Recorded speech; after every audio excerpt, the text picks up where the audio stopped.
interesting. You know, Okay.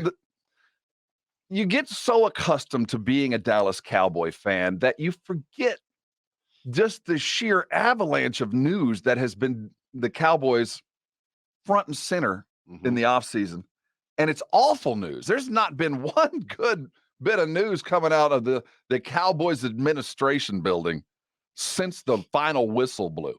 I mean, allegations and firings and court settlements and icky perversions. And now we're getting some divorces going on and some very strange situations. And then you couple that with Jerry sounding like he's on his own reservation and the rest of the organization is elsewhere.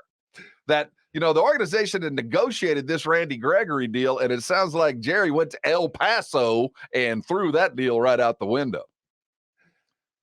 Hey, you know what, Rob? I really feel like Steven has gone to everybody and told them, let my dad say what he wants to say. Don't get up in arms about it. Let him talk. He's built this. He built this team from 89 million to 15 billion if it's sold today. Let him have his say. I'll be the voice of reason. So Jerry comes out and says, oh, Gallup, maybe one game. And then Steven's like, guys, it's gonna be week 2 to 3. All right. But your dad, I know what he said. I heard him. I was there. Just Jerry. I don't even think it's not on the same page anymore. I just feel like they just let him be. You know what I mean? Just let him have his say, let him have his due, let him be Jerry. I will be the voice of reason. Y'all know, wink, wink, who to listen to.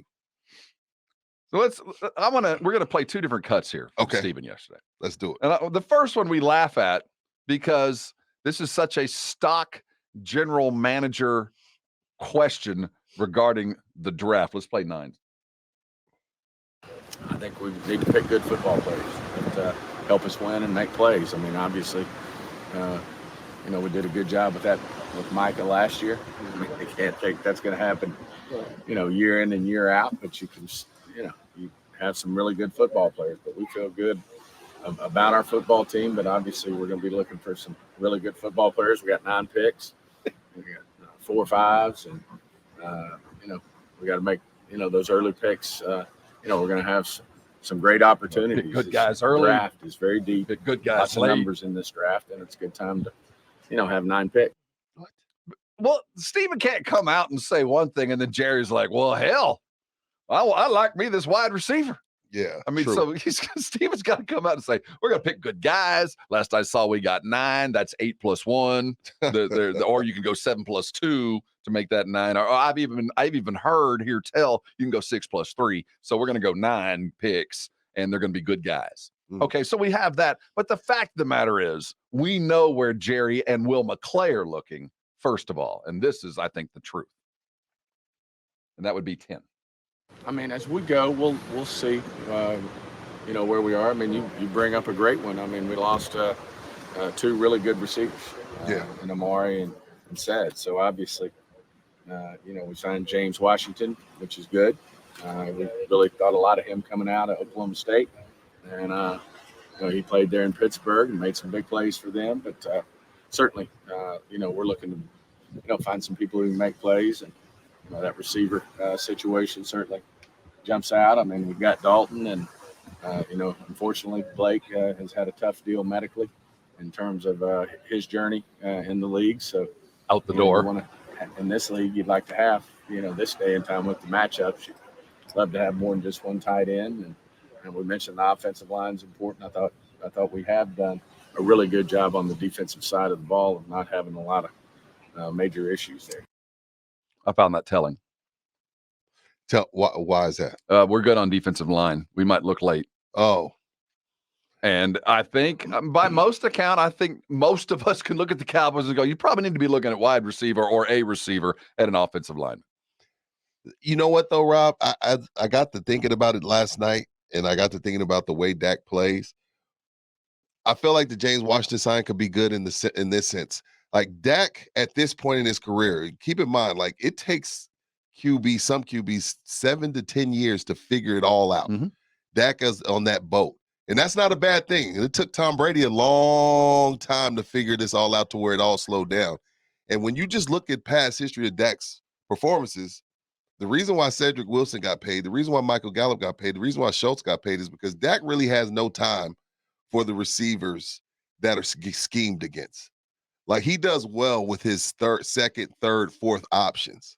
So I feel like James Washington, because CD is going to be taking up so much of teams' attention, that James is probably going to get off playing with Dak Prescott, because Dak, again, if he sees any signs of a double, he's going elsewhere. Not a gunslinger. Yeah, he's going elsewhere.